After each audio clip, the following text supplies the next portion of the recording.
guys, napenda kuwakaribisha katika chuo chetu cha uhasibu Arusha. Kama unavyokiona, chuo cha uhasibu Arusha kinatoa mafunzo mbalimbali kwa vitendo. Kinamwezesha wanafunzi kusoma kwa vitendo. Mfano, mwanafunzi anaweza kujifunza hapa jinsi ya kufanya biashara. Kama mimi nilikuja uhasibu, sasa hivi naweza nikafanya biashara yangu. Kwa hiyo napenda sana kuwakaribisha katika chuo chetu cha uhasibu Arusha. Tunasoma kwa vitendo.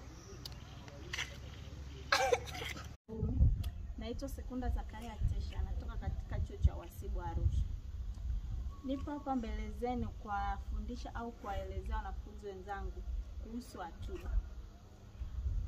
Tunajua chuo cha uhasibu Arusha kina masomo ya biashara, kinafundisha biashara, mambo ya kujiajiri na mambo mengine mengi kuhusu biashara.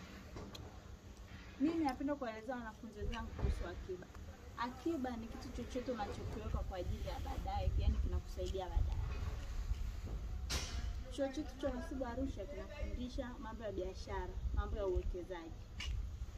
Mimi napenda kuwafundisha wanafunzi wenzangu, ni bora ukaanza kujiwekea akiba sasa hivi kwa sababu inaweza ikatusaidia baadaye. Mfano kama hapa chuo cha uhasibu Arusha tunasoma, unaweza kuendelea kufanya biashara yako, kujiwekea akiba.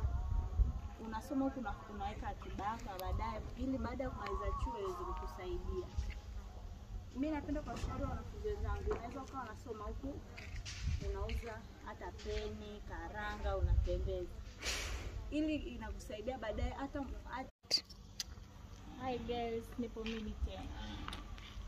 Kwa majina naitwa Sekunda Zakaria Tesha, ni mwanafunzi wa chuo cha uhasibu Arusha. Mimi hapa nipo mbele yenu tena kuwaelezea kuhusu maisha ya chuo. Maisha ya chuo ni maisha ambayo ni ya tofauti sana. Tofauti na huko tulipotoka sekondari kwa tunapigwa. Tunapewa adhabu, lakini chuoni hamna adhabu.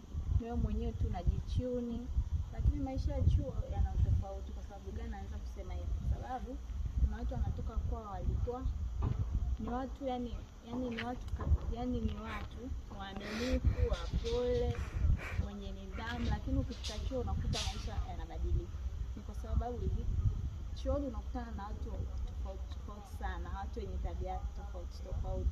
Kwa hiyo kama wewe ni ule mtu ambaye huna msimamo, unaweza kubadilika chuo.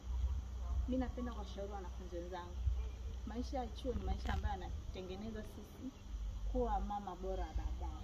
Na sio yanatubadilisha tunaenda kuwa watu ambao yani tusieleweka, yani tunakuwa kama watoto fulani hivi ambao tujalelewa.